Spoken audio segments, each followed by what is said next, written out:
My name is Zoe Miller. I'm 26 years old, and last Tuesday I lost the only person in my family who ever understood me. The text came while I was wiping down tables at the diner, my apron still damp with coffee stains and the smell of grease clinging to my hair. My phone buzzed against the counter, a message from my sister Jessica, lighting up the cracked screen. Grandpa Bill passed this morning, peaceful. Mom wanted you to know. I dropped the rag. The words blurred as tears welled up, hot and immediate. Around me, the clatter of dishes and murmur of conversations faded into white noise. Grandpa Bill, the man who sat through my terrible high school productions, who listened to my dreams of Broadway stages and Oscar speeches without rolling his eyes, the man who slipped me $20 every Christmas with a wink and whispered, "For your acting fund, kiddo." Before we jump back in, tell us where you're tuning in from, and if this story touches you, make sure you're subscribed, because tomorrow, I've saved something extra special for you. My hands shook as I typed back. When is the funeral? I need to come home. The response came faster than I expected. Cold, clinical, like she was dictating a business memo. Friday at 2, St. Mary's. Mom thinks it's better if you don't come. You know how you get at these things. Too emotional. She doesn't want you making a scene. I stared at the message until the letters seemed to swim on the screen. Too emotional. The words hit like a slap, sharp and familiar. How many times had I heard that phrase growing up? When I cried at movies, when I got excited about auditions, when I showed any feeling that made my mother uncomfortable. Too emotional, too dramatic, too much. I called my mother's number with trembling fingers, straight to voicemail. Dad's phone rang, once, twice, then silence. A text appeared. "Sorry, honey, in a meeting. Mom's handling arrangements." That night, alone in my studio apartment with the walls pressing in like a vice, I found the family group chat. This messages scrolled past in a blur of logistics and condolences from aunts and cousins I barely knew. Funeral programs, flower arrangements, catering menus. They discussed my grandfather's memorial like they were planning a dinner party, and not once did anyone ask where I was. Not once did anyone say, "We should call Zoe." I wasn't just excluded from the funeral. I was erased from their grief entirely. The apartment felt smaller than usual, the single window facing the brick wall of the building next door, offering no comfort. I sat on my secondhand couch, still in my uniform, and let the weight of it settle over me. Grandpa Bo was gone, and I wouldn't even get to say goodbye. I wouldn't get to tell him about the audition I'd landed for next week, wouldn't get to see his proud smile one more time. The grief carved hollow spaces in my chest, but underneath it, something sharper began to grow. Because this wasn't just about the funeral. This was about years of being told my feelings were too big, too loud, too inconvenient for a family that prized control above all else. This was about being the daughter who embarrassed them, the sister who couldn't be trusted to behave appropriately at important events. I pulled up Jessica's contact and typed, "He was my grandfather, too." Her response came an hour later. "We know you loved him, but you have to understand, this is hard enough without worrying about your reactions. Mom's barely holding it together as it is." Mom's barely holding it together. The woman who hadn't cried at her own father's bedside, who spoke about his illness like a business problem to be solved. The woman who scheduled his death around her quarterly budget meetings and complained about the inconvenience of hospital visits. She was barely holding it together, but I was the problem? I set my phone aside and stared at the blank wall, feeling something shift inside me. For years, I'd accepted their narrative about who I was. The dramatic one, the unstable one, the one who couldn't be counted on to act appropriately when it mattered.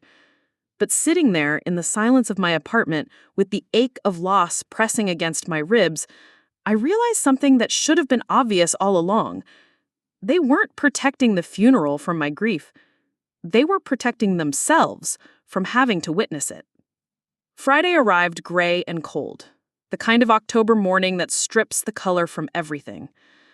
I stood in front of my closet at dawn, pulling out the navy blue dress I'd worn to my college graduation. Grandpa Bill had told me I looked like Audrey Hepburn in it, and I'd treasured that compliment for years. If I couldn't be inside the church, at least I could honor him my own way. The drive to St. Mary's took 43 minutes from my apartment. Through suburbs I once called home and now felt like foreign territory. I parked across the street from the church, engine idling, watching black sedans arrive in a steady stream. The Millers were punctual people, and grief wouldn't change their schedules. The church bells rang at 2 o'clock, and the heavy wooden doors closed with a finality that echoed in my chest. Through the stained glass windows, I could see the warm glow of candles and the movement of bodies settling into pews. Somewhere inside, they were saying goodbye to the man who'd raised 2 sons and loved me enough to believe in my impossible dreams. I sat in my car for the full hour, watching late arrivals hurry up the steps and early leavers slip out for smoke breaks. The October wind rattled my windows, and I pulled my coat tighter around my shoulders. This was as close as I'd get to my grandfather's funeral, watching from the outside, like a stranger, like someone who didn't belong to the story being told inside those walls. When the service ended, the doors opened and mourners spilled onto the steps in waves of black clothing and careful conversations. I watched my family emerge with the other primary mourners, my mother accepting condolences with the same gracious smile she wore at board meetings. Dad stood beside her, a solid presence that said nothing and absorbed everything. Jessica fielded questions about the reception with the efficiency of someone used to managing other people's expectations.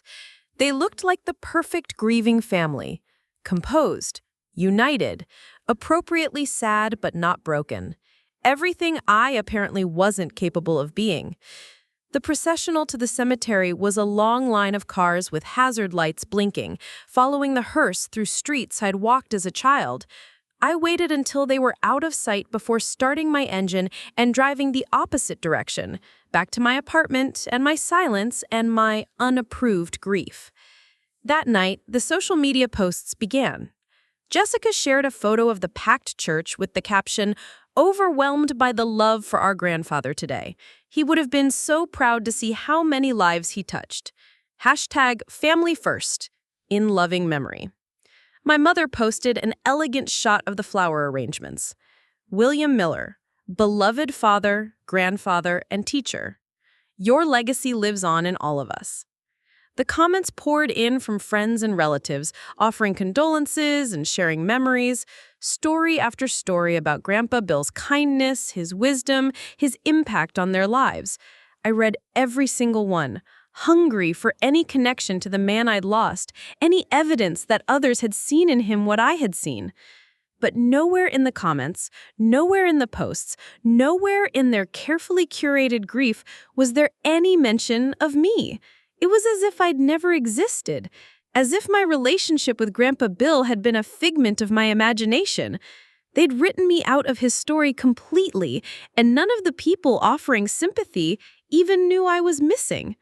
I closed my laptop and sat in the dark, feeling the weight of erasure settle over me like a blanket. Tomorrow would bring more posts, more memories, more evidence of a family that had learned to function perfectly well without me. But tonight, in the silence of my apartment, I allowed myself to grieve not just for my grandfather, but for the family I'd never really had and the goodbye I'd never get to say. The anger would come later.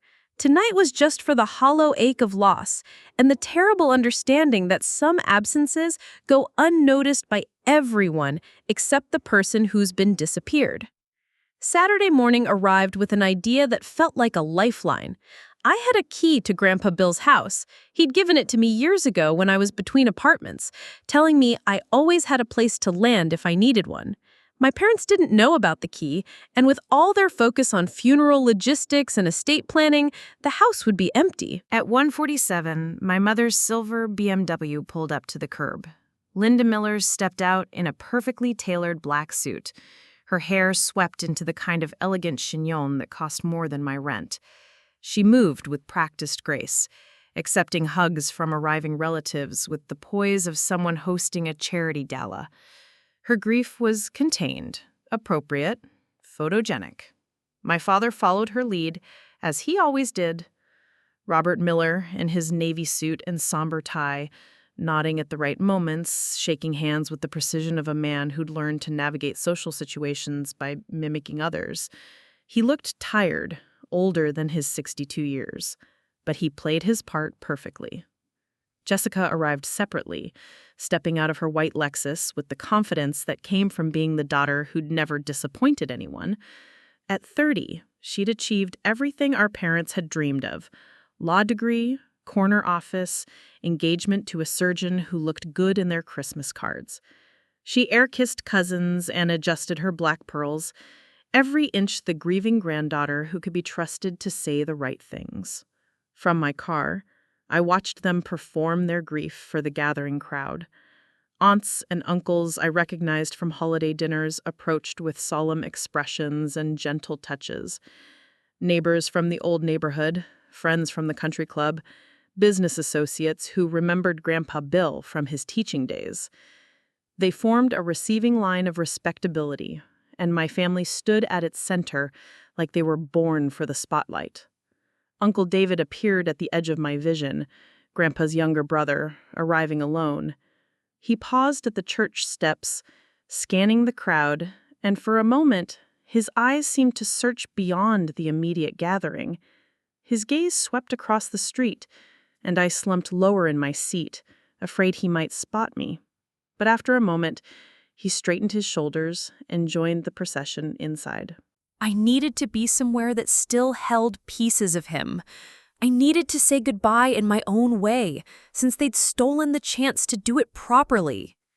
The drive to his neighborhood felt like traveling back in time. The tree-lined streets of Maple Heights had been my sanctuary growing up, the place I ran to when home became too suffocating. Grandpa's house sat at the end of Elm Street, a modest colonial with blue shutters and the kind of front porch made for long conversations. His car was still in the driveway, and someone had forgotten to stop the newspaper delivery. 3 days of unread news sat bundled by his front door, a small detail that made my chest tighten.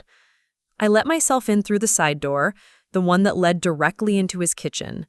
The silence hit me like a wave, not the peaceful quiet of someone who'd stepped out for groceries, but the profound stillness of a space that would never again be filled with his presence. His coffee mug sat in the dish drainer. His reading glasses lay folded on the counter next to a stack of unopened mail. Everything exactly as he'd left it, waiting for a return that would never come. I moved through the house like a ghost, touching familiar objects and absorbing memories. The living room where we'd watched old movies together. The dining room where he'd helped me memorize lines for school plays. The kitchen where he taught me to make his famous pancakes every Sunday morning I stayed over. Each room held pieces of our relationship, evidence of the bond my family seemed determined to forget. But it was his study that called to me strongest. The small back room lined with bookshelves and filled with the organized chaos of a lifelong teacher. His desk sat beneath the window, overlooking his garden, papers scattered across its surface in the middle of some project he'd never finish. I settled into his worn leather chair and breathed in the scent of old books and the pipe tobacco he'd quit smoking decades ago, but whose smell had soaked permanently into the wood. That's when I saw it. A small digital recorder sitting beside his computer, its red light blinking steadily, still recording. I picked it up with trembling hands, checking the display. 3 days of continuous recording, triggered by sound activation. Why would Grandpa Bill have been recording conversations in his study? I pressed play and heard his voice, thin but clear, from what must have been his final week. Margaret, I need you to understand how important this is. Zoe's the only one in this family with any real heart, and they treat her like she's broken for it. When I'm gone, they'll push her out completely. I won't let that happen. My breath caught. He'd known. He'd seen what was happening and cared enough to do something about it. I started searching his desk more carefully, looking for clues about what he'd been planning. In the bottom drawer, I found a stack of journals dating back 5 years.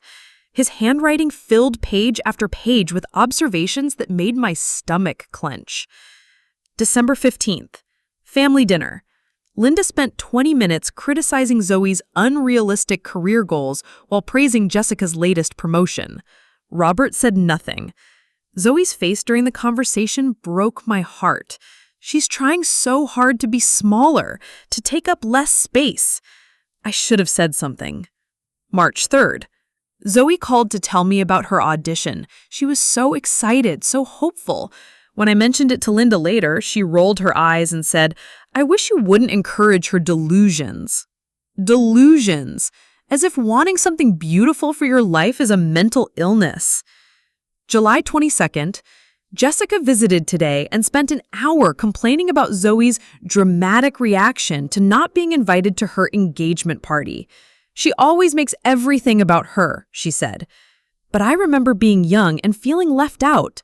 I remember how much it hurts to be the one people don't think to include.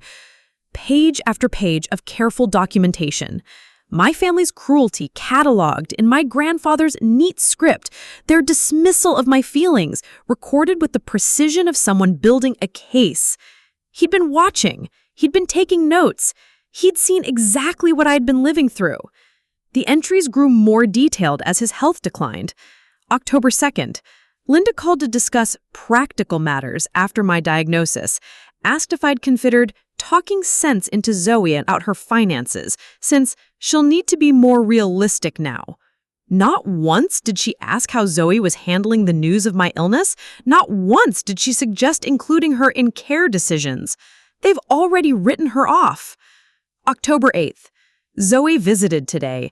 She cried when I told her about the treatment options, but they were tears of love, of someone who wasn't afraid to feel deeply. She held my hand and promised to help however she could. After she left, I called Linda to suggest we have a family meeting about care arrangements. She said, "Let's not overwhelm Zoe with this. She's not good with stressful situations."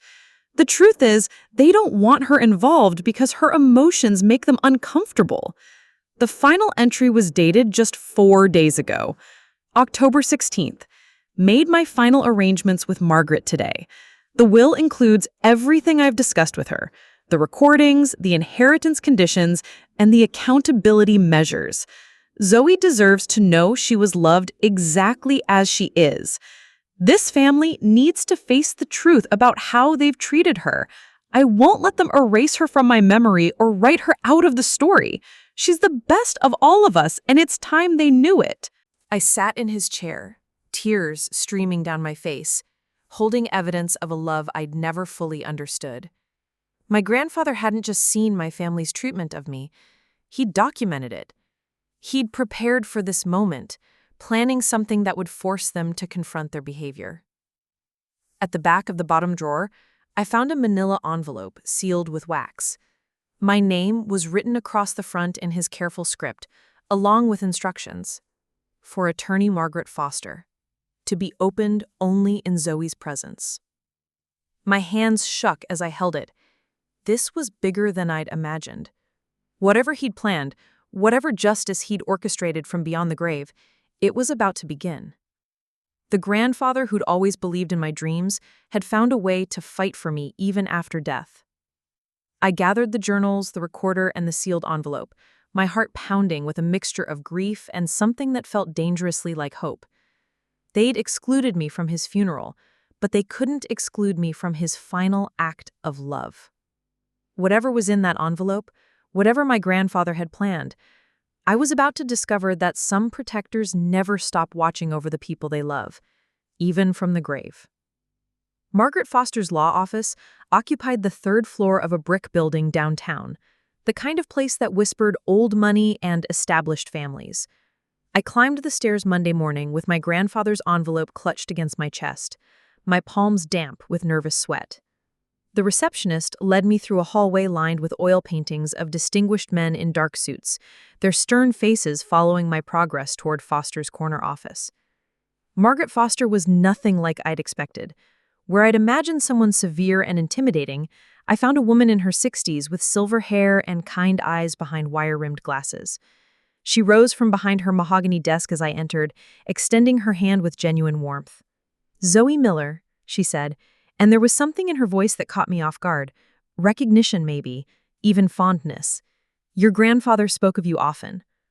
I sank into the leather chair across from her desk, the envelope heavy in my hands. "I found this in his study, along with journals and recordings. I don't understand what he was planning." Foster's expression grew solemn as she accepted the sealed envelope. "Your grandfather was a very deliberate man, Zoe. Everything he did in his final months was carefully considered. He knew his family well." She broke the wax seal with a letter opener, her movements precise and respectful. Inside were several documents, typed pages, and what looked like a detailed legal brief. Foster read in silence, her eyebrows slightly rising as she absorbed the contents. "He documented everything," she said finally. "Years of observations about family dynamics, recorded conversations, detailed accounts of how you were treated. He came to see me 6 months ago, right after his diagnosis, and began putting together what he called his truth preservation plan." My throat felt tight. Truth preservation? "Your grandfather was concerned that after his death, your family would continue to marginalize you, perhaps even more aggressively. He believed you deserved validation for what you'd endured, and he wanted to ensure his love for you was made absolutely clear. He also believed your family needed to confront their behavior before it destroyed any chance of real relationship with you." She pulled out a thick folder and set it on the desk between us. "There will be a formal will reading this Friday at 2 o'clock. Your presence is specifically required. Not requested, required. Your family doesn't know you've been named as a beneficiary." The word hit me like a physical blow. Beneficiary? Pairing and narrating this story took us a lot of time, so if you're enjoying it, subscribe to our channel. It means a lot to us. Now back to the story. A substantial one. Foster's smile was slight but warm. "Your grandfather was far more financially secure than he let on. He lived modestly, but he invested wisely. The inheritance conditions are comprehensive." She explained that Grandpa Bill had been recording conversations in his study for over a year, triggered by keywords related to family gatherings or discussions about me. He'd captured my mother's dismissive comments, my father's failures to defend me, my sister's casual cruelty. Hours of evidence that my reality hadn't been the dramatic exaggeration they'd always claimed it was. "He wanted you to know that someone saw. Someone witnessed what was happening and cared enough to document it. You weren't imagining the neglect, Zoe. You weren't being too sensitive." I found myself crying then, not the careful tears I'd learned to hide from my family, but the deep, wrenching sobs of someone who'd carried doubt about their own perceptions for years. Foster passed me tissues and waited patiently, her presence steady and undemanding. "What happens at the reading?" I asked when I could speak again. "Your grandfather left specific instructions about how the information should be presented.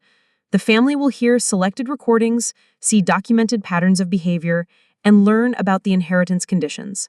Foster's expression grew more serious. "It won't be comfortable for any of you, Zoe, but your grandfather believed discomfort was necessary for change. The inheritance itself was staggering, enough money to pursue my acting dreams without the constant stress of waiting tables, enough to give me real choices about my future. But the conditions attached to it would force my family into accountability they'd spent years avoiding." I sat in his chair, tears streaming down my face, holding evidence of a love I'd never fully understood. My grandfather hadn't just seen my family's treatment of me, he'd documented it. He'd prepared for this moment, planning something that would force them to confront their behavior. At the back of the bottom drawer, I found a manila envelope sealed with wax. My name was written across the front in his careful script, along with instructions. "For attorney Margaret Foster, to be opened only in Zoe's presence." My hands shook as I held it. This is bigger than I'd imagined. Whatever he'd planned, whatever justice he'd orchestrated from beyond the grave, it was about to begin. The grandfather who'd always believed in my dreams had found a way to fight for me even after death. I gathered the journals, the recorder, and the sealed envelope, my heart pounding with a mixture of grief and something that felt dangerously like hope. They'd excluded me from his funeral, but they couldn't exclude me from his final act of love. Whatever was in that envelope, whatever my grandfather had planned, I was about to discover that some protectors never stop watching over the people they love, even from the grave.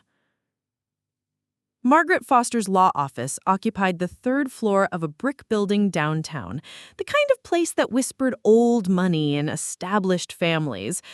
I climbed the stairs Monday morning with my grandfather's envelope clutched against my chest, my palms damp with nervous sweat. The receptionist led me through a hallway lined with oil paintings of distinguished men in dirk suits, their stern faces following my progress toward Foster's corner office. Margaret Foster was nothing like I had expected. Where I'd imagined someone severe and intimidating, I found a woman in her 60s with silver hair and kind eyes behind wire-rimmed glasses. She rose from behind her mahogany desk as I entered, extending her hand with genuine warmth. "Zoe Miller," she said, and there was something in her voice that caught me off guard. Recognition, maybe even fondness. "I've been waiting for your call. Your grandfather spoke of you often." I sank into the leather chair across from her desk, the envelope heavy in my hands. "I found this in his study, along with journals and recordings. I don't understand what he was planning." Foster's expression grew solemn as she accepted the sealed envelope. "Your grandfather was a very deliberate man, Zoe. Everything he did in his final months was carefully considered. He knew his family well." She broke the wax seal with a letter opener, her movements precise and respectful. Inside were several documents, typed pages, and what looked like a detailed legal brief. Foster read in silence, her eyebrows rising slightly as she absorbed the contents. "She documented everything," she said finally. "Years of observations about family dynamics, recorded conversations, detailed accounts of how you were treated. He came to see me 6 months ago, right after his diagnosis, and began putting together what he called his truth preservation plan." My throat felt tight. "Truth preservation?" "Your grandfather was concerned that after his death, your family would continue to marginalize you, perhaps even more aggressively. He believed you deserved validation for what you'd endured, and he wanted to ensure his love for you was made absolutely clear. He also believed your family needed to confront their behavior before it destroyed any chance of real relationship with you." He pulled out a thick folder and set it on the desk between us. "There will be a formal will reading this Friday at 2 o'clock. Your presence is specifically required. Not requested, required. Your family doesn't know you've been named as a beneficiary." The word hit me like a physical blow. Beneficiary? Preparing and narrating this story took us a lot of time, so if you are enjoying it, subscribe to our channel. It means a lot to us. Now back to the story. "A substantial one." Foster's smile was slight, but warm. "Your grandfather was far more financially secure than he let on. He lived modestly, but he invested wisely. The inheritance conditions are, comprehensive." She explains that Grandpa Bill had been recording conversations in his study for over a year, triggered by keywords related to family gatherings or discussions about me. He'd captured my mother's dismissive comments, my father's failures to defend me, my sister's casual cruelty, hours of evidence that my reality hadn't been the dramatic exaggeration they'd always claimed it was. He wanted you to know that someone saw. Someone witnessed what was happening and cared enough to document it. You weren't imagining the neglect, Zoe. You weren't being too sensitive. I found myself crying then. Not the careful tears I'd learned to hide from my family, but the deep, wrenching sobs of someone who had carried doubt about their own perceptions for years. Foster passed me tissues and waited patiently, her presence steady and undemanding. "What happens at the reading?" I asked when I could speak again. "Your grandfather left specific instructions about how the information should be presented. The family will hear selected recordings, see documented patterns of behavior, and learn about the inheritance conditions." Foster's expression grew more serious. It won't be comfortable for any of you, Zoe, but your grandfather believed discomfort was necessary for change. The inheritance itself was staggering. Enough money to pursue my acting dreams without the constant stress of waiting tables, enough to give me real choices about my future. But the conditions attached to it would force my family into accountability they'd spent years avoiding. The next recording was even more damaging. Jessica's voice, bright with malicious amusement. Did you see Zoe's Facebook post about that commercial audition? She's acting like she's been discovered or something. It's embarrassing. My father's uncomfortable laugh. Your mother's right, though. Maybe it's time we had a serious talk with her about finding a more stable career path. She won't listen, Jessica continued. She never does. She just gets all weepy and dramatic and makes everyone feel guilty for being realistic. Honestly, sometimes I think she enjoys being the victim. The silence in the conference room was deafening. Jessica stared at the laptop screen like it had personally betrayed her, her professional composure completely shattered. I didn't mean, she started. The recordings are quite extensive, Foster interrupted. Your grandfather documented patterns of behavior going back over a year. Dismissal of Zoe's career goals, mockery of her emotional responses, exclusion from family events, and a consistent narrative that painted her as unstable rather than sensitive. She played more clips. My father admitting he was afraid to defend Zoe because it would just cause more drama with Linda. My mother discussing my exhausting personality with relatives. Jessica laughing about my delusions of grandeur with her fiancé. Each recording was a small knife wound, but together they painted a picture so damning that my family could no longer pretend their treatment of me had been normal or loving. They'd been caught in their own words, their cruelty preserved in digital clarity. Then came the recording that broke something inside me completely. Grandpa's voice, recorded just days before he died. Zoe came to see me today. She brought me soup and sat with me for 3 hours, just talking. She told me about her audition next week, and her eyes lit up when she described the character she's preparing. She has such hope, such genuine passion for her craft. When she left, she hugged me and said she loved me, and I could feel how much she meant it. She's the only one in this family who isn't afraid to love completely, to feel deeply, to be vulnerable. They call it dramatic, but I call it brave. She's the bravest person I know, and after I'm gone, I'm afraid they'll try to convince her that her heart is a weakness instead of her greatest strength. His voice grew stronger, more determined. I won't let that happen. Zoe deserves to know she was loved exactly as she is. She deserves to know that her emotions aren't too much. They're exactly enough. They're what make her extraordinary. I was crying by then, tears streaming down my face in front of my whole family. But for once, I didn't care who saw. My grandfather's voice from beyond the grave was telling me everything I'd needed to hear my entire life. Foster let the silence stretch before speaking again. William left Zoe a substantial inheritance, $200,000 and full ownership of his house. However, there are conditions attached. My mother found her voice first. Conditions?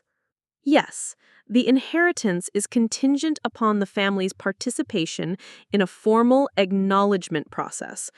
William believed that real healing required accountability, not just apologies. She opened another file and began reading the conditions my grandfather had crafted with the precision of someone who'd spent his life understanding human behavior. The inheritance would be mine, but only if my family was willing to face the truth about how they'd treated me. And if they refused, the recordings would be shared with the entire extended family and community. My grandfather had given me more than money. He'd given me power. For the first time in my life, I held the cards, and my family would have to decide how much their reputation was worth versus their willingness to change. The revolution he'd orchestrated was complete. Now came the choice that would determine whether our family could be rebuilt or whether it would finally, permanently break apart. Foster pulled out a typewritten document, the paper thick and formal, the kind used for legal contracts that change lives. My family sat in stunned silence, still processing the recordings that had stripped away years of self-deception. The truth hung in the air between us like smoke, impossible to ignore or wave away. Your grandfather spent considerable time crafting these conditions, Foster began, her voice steady and professional. He believed that real change required more than apologies. It required accountability, transparency, and a commitment to different behavior going forward. She adjusted her glasses and began to read. First, Zoe will inherit the sum of $200,000 and full ownership of the family home on Elm Street, with all contents included. This inheritance is contingent upon the following requirements being met by the remaining family members within 30 days of this reading. My mother's sharp intake of breath cut through the silence. $200,000, the house, everything she assumed would be divided among her and my father, left entirely to the daughter she'd spent years dismissing as irresponsible? Foster continued without pause. The family must collectively draft and publish a public statement acknowledging their treatment of Zoe Miller. The statement will be published in the Maple Heights Weekly newspaper and posted on each family member's primary social media account. The statement must specifically acknowledge patterns of emotional dismissal, exclusion from family events, and a consistent narrative that painted her as unstable rather than sensitive. Absolutely not. My mother's voice cracked like a whip. I will not be humiliated publicly because of some twisted... There's more, Foster interrupted smoothly. In addition to the public acknowledgement, all family members must attend weekly family therapy sessions for a minimum of 6 months. Zoe's participation in these sessions is optional and entirely at her discretion. Jessica finally found her voice, though it came out strangled. He wants us to go to therapy as a condition of inheritance? Your grandfather believed that surface apologies without deeper understanding would be meaningless. The therapy requirement ensures that the family addresses underlying patterns of communication and behavior. Foster turned the page, and I caught a glimpse of my grandfather's careful handwriting in the margins, notes and revisions that showed how thoroughly he'd considered every detail. If these conditions are not met within the specified time frame, several consequences will take effect. First, the inheritance will be donated to the Maple Heights Community Theater in Zoe's name, establishing a scholarship fund for young performers from low-income families. The irony wasn't lost on any of us. The money they'd lose would go directly towards supporting the kind of dreams they'd spent years telling me to abandon.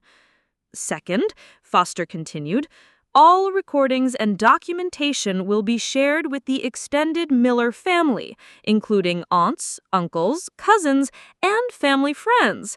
Additionally, copies will be provided to Zoe's high school drama teacher, her current acting coach, and the directors of the 3 community theater groups where she's performed.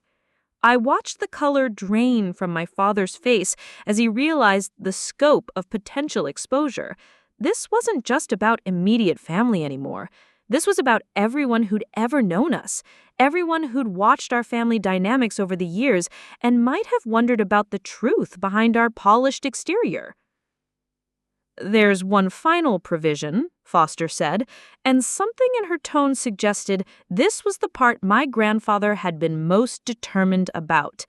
Under no circumstances may any family member attempt to manipulate, guilt, or pressure Zoe regarding her decision about the conditions.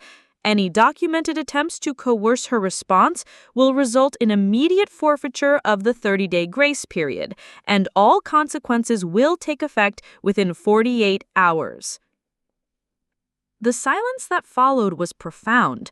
My family sat frozen, absorbing the reality that their father and grandfather had not only documented their treatment of me, but had crafted a response so comprehensive it anticipated their every possible reaction. "This is insane," Jessica whispered. "He's trying to control us from the grave."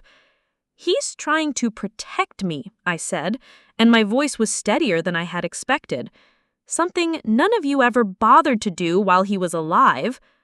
My mother's composure finally cracked completely. "How dare you sit there acting like you're the victim in all this?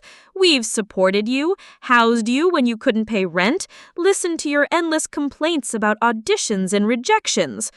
You've tolerated me. There's a difference. That's not—" He stopped, his protest dying as he met my eyes. For a moment, I saw something I'd never seen before, genuine recognition of his failures. "I should have defended you more, I know that. But my mother, she's so strong, so certain about things. I never knew how to be my father?" The words hung between us, brutal in their simplicity. He looked like I'd slapped him, but he didn't deny it. "I want to try," he said finally. "I want to learn how to do this right. But Zoe, honey, the therapy thing, the public statement, your mother's never going to agree to that. You know how she is about appearances. Then she can lose the inheritance. It's not just about the money. If those recordings get out, if people see, it'll destroy her reputation, her business relationships, everything she's worked for." I stood up, suddenly exhausted by the familiar pattern. Even now, even with all the evidence of their neglect laid bare, he was asking me to protect my mother from the consequences of her choices. "Dad, I spent 26 years making myself smaller so Mom wouldn't be uncomfortable. I'm done." He left without opening the wine. Wednesday brought Jessica. She showed up during my lunch break at the diner, sliding into the booze across from me with her lawyer composure intact, but cracks showing around the edges. "We need to talk." "No," I said, continuing to eat my sandwich. "We don't." "Zoe, listen to me. I know some of those recordings sounded bad, but you have to understand the context. We were frustrated, worried about you. Sometimes people say things in private that they don't really mean." "Which things didn't you mean? The part about me being embarrassing or the part about me enjoying being a victim?" She flinched. "That was taken out of context. I was having a bad day. I was stressed about work. You were talking about me like I was a problem to be solved, like I was something broken that reflected poorly on the family." Jessica's carefully maintained facade began to crumble. "Do you know what it's like being your sister? Do you know what it's like having everyone expect me to be perfect all the time because you're the artistic one who gets to fall apart and have feelings about everything?" The raw honesty in her voice caught me off guard. For the first time, I heard something beyond the polished lawyer, something that sounded almost vulnerable. "I've spent my entire life being the responsible one, the stable one, the one who never makes waves or causes problems. And you know what I get for it? Nothing. No recognition, no special attention, just the expectation that I'll keep being perfect while everyone worries about your latest crisis." You didn't have to ask. You just had to exist. And suddenly, everything revolved around managing your feelings, accommodating your sensitivities, walking on eggshells so Zoe wouldn't get upset. I studied my sister's face, seeing something I'd missed for years. Beneath the resentment was exhaustion, and beneath that was something that looked almost like grief. "I was jealous," she whispered. "I was jealous that you got to have big feelings and make mistakes and still be loved. I was jealous that Grandpa lit up when you called, that he bragged about your auditions to his friends. I've been successful at everything I've ever tried, and he was proud of you for trying." The confession hung between us, years of sibling rivalry finally exposed. I realized that while I'd been fighting for acceptance, Jessica had been suffocating under the weight of expectation. The therapy might help, I said finally, if you really want to change things. And the public statement? That's not negotiable. She nodded slowly, understanding flickering in her eyes. Mom's going to fight this until the end. Then she'll lose everything. Jessica gathered her purse and stood to leave, then paused. For what it's worth, I am sorry. I am sorry I let my jealousy make me cruel. It wasn't enough. Not yet. But it was a beginning. Thursday brought Uncle David, but he wasn't there to negotiate.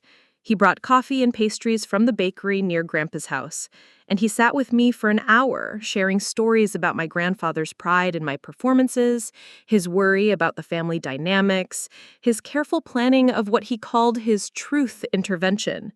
He knew they'd resist, David told me. He knew Linda would see it as manipulation and Jessica would try to lawyer her way out of it. But he also believed that deep down, they loved you enough to choose you over their pride. I'm not sure he was right about that, but I hope he was. Friday brought silence. No visits, no calls, no attempts at negotiation or manipulation, just the profound quiet of a family in crisis, each member isolated in their own corner, weighing their choices.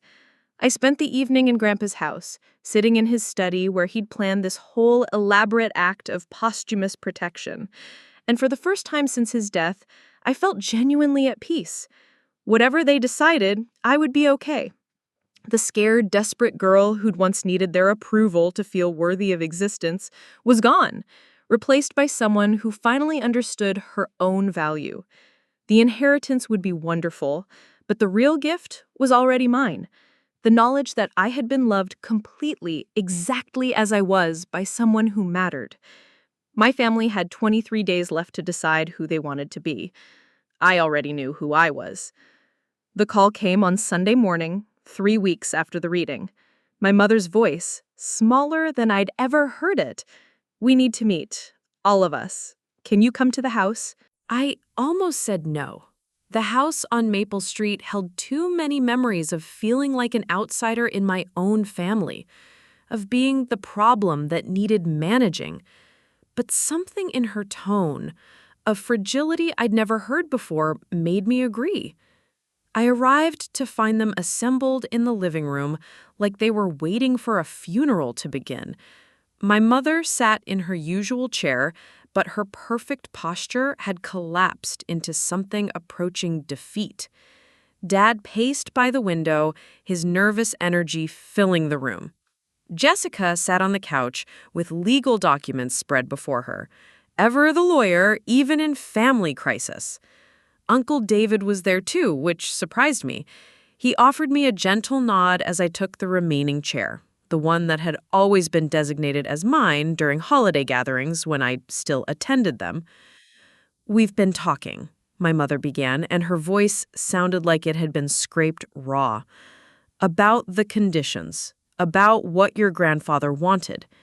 I waited, saying nothing. I'd learned the power of silence from watching them use it against me for years. "The public statement," she stopped, gathering herself. "It's going to hurt my business, my reputation, everything I've spent 20 years building." "Linda," Uncle David said gently, "maybe we should focus on what you've learned instead of what you might lose." She shot him a look that could have cut glass, but she didn't argue. I listened to those recordings again, all of them. I heard myself say things about you that I wouldn't say about a stranger's child. The admission hung in the air, raw and painful. I don't know when I became that person. I don't know when protecting my image became more important than protecting my daughter. My father stopped pacing and turned toward us. He said he knew exactly when, because he was there for all of it. He watched it happen, and he did nothing. His voice was thick with guilt and something that sounded like anger at himself. "It started when you were little, maybe 8 or 9. You were in a school play and you forgot your lines halfway through. Instead of improvising or pushing through, you just stopped and started crying on stage. The other parents were looking at us, and your mother was mortified.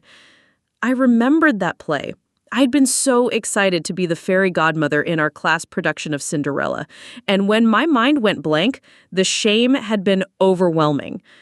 After that, Dad continued, every time you showed strong emotions, your mother saw it as a reflection of her parenting. She started trying to manage your feelings instead of helping you understand them, and I went along with it because it was easier than fighting. I thought I was helping you, my mother said, and for the first time I heard genuine pain in her voice instead of defensiveness. I thought if I could teach you to control your emotions, to be more like Jessica, you'd have an easier life. I thought the world would be kinder to you if you were less visible. You thought I was embarrassing, I said simply. Yes, the word came out like a confession. I thought you were embarrassing. I thought your dreams were unrealistic. I thought your sensitivity was weakness.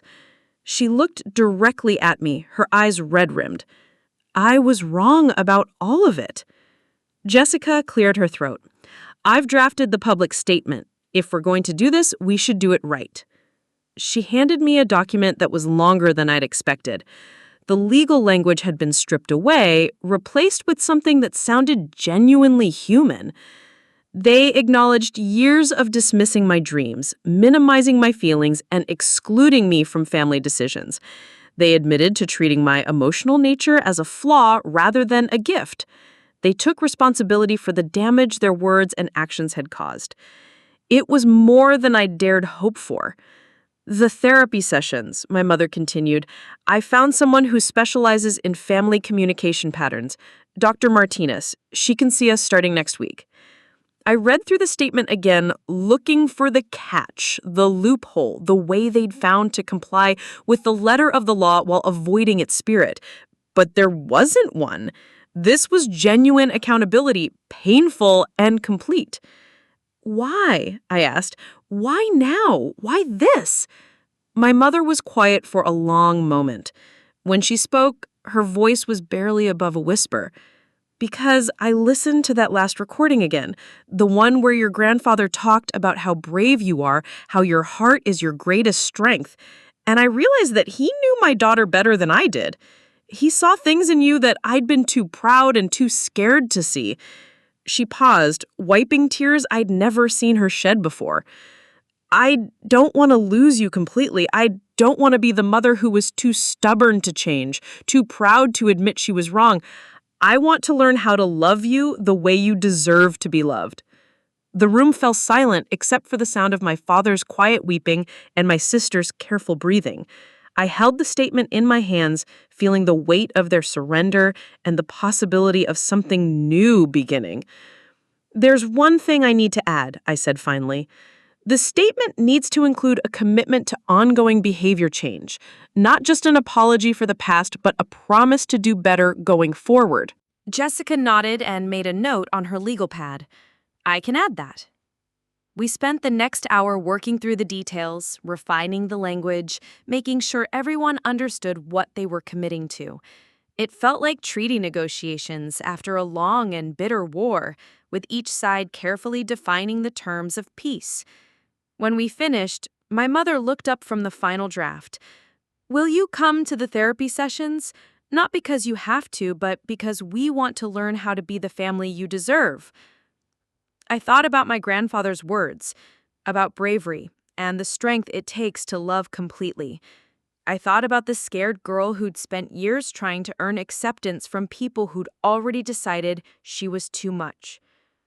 Yes, I said. I'll come. As I left the house that day, I realized something had shifted fundamentally.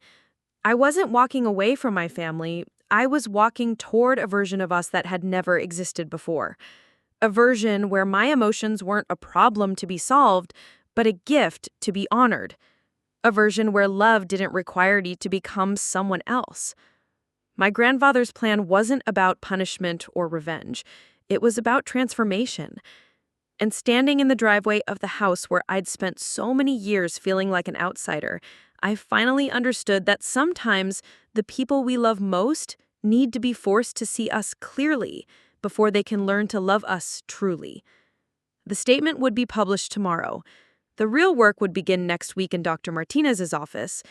But the hardest part, the choosing, was over. We'd all chosen love over pride, growth over comfort, truth over the carefully maintained lies that had held us together for so long. For the first time in my life, I felt like I might actually have a family worth keeping.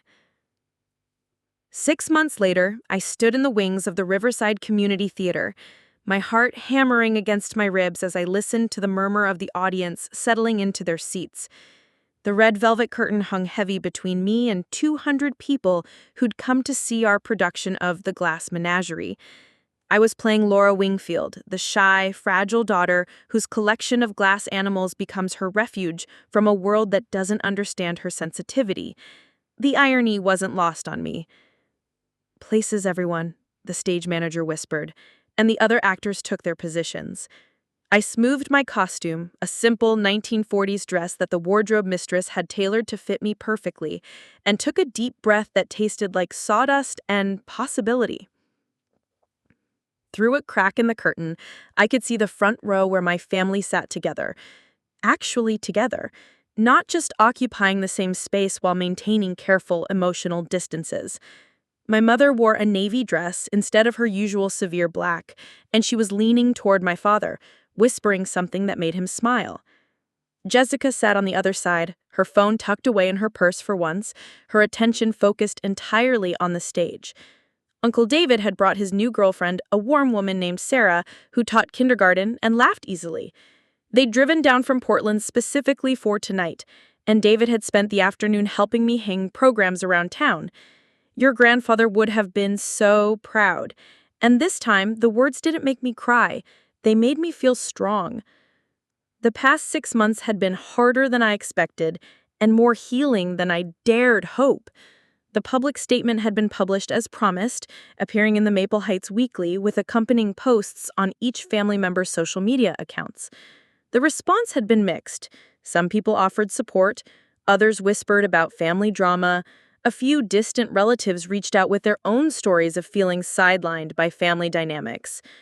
My mother had lost 2 business clients who found the public accountability unprofessional, but she'd gained something more valuable: the respect of colleagues who admired her willingness to prioritize family over image.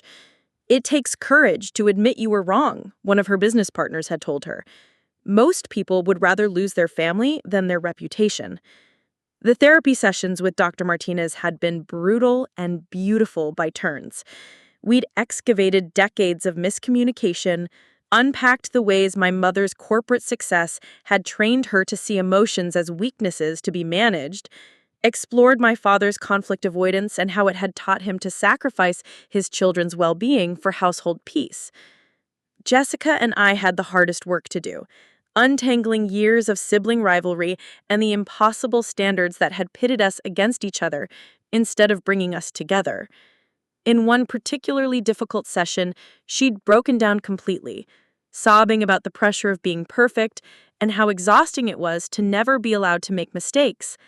"I wanted to hate you for getting to be human," she'd whispered. "I wanted to hate you for getting to have feelings." "You get to have feelings too," I told her. "You always did. Nobody took that away except you." Dr. Martinez had helped us understand that my parents' treatment of me hadn't been malicious, it had been fearful. My mother's attempts to control my emotions came from her terror that I'd be hurt by a world that didn't reward sensitivity. My father's silence came from his belief that protecting me from conflict meant avoiding it entirely. But intentions don't erase impact, and we'd spent months learning how to repair the damage their fear had caused. The inheritance had changed my life in ways that went beyond money. I'd moved into Grandpa's house, transforming his study into a home theater where I could practice monologues and host informal acting workshops for local kids. The scholarship fund we'd established at the community theater had already helped 3 young performers attend summer intensives they couldn't have afforded otherwise. More importantly, I'd finally been able to quit waiting tables and focus on my craft. I'd booked 3 commercial auditions, landed a small role in an independent film, and was seriously considering the acting conservatory program in Chicago that I'd been dreaming about for years. But tonight was special. Tonight was the first time my family would see me perform since my high school production of Our Town, where I'd played Emily Webb and cried so hard during the final scene that half the audience had been in tears too. My mother had been mortified then, whispering harsh criticisms during the car ride home about melodramatic overacting and making a spectacle. The lights dimmed, and Tom Wingfield stepped onto the stage to begin his opening narration about memory and the power of illusion. I waited in the wings, breathing through the familiar pre-show nerves that felt different now, excited rather than terrified, anticipatory rather than desperate. When my entrance came, I walked onto the stage as Laura and felt something I'd never experienced before. Complete confidence in my right to be there. Not because I was perfect or because I'd proven myself to skeptical family members, but because this was where I belonged. This was what I was meant to do. The performance flowed like a river I'd been waiting my whole life to swim in. Every line felt true, every emotion earned, every moment connected to the authentic core of who I was.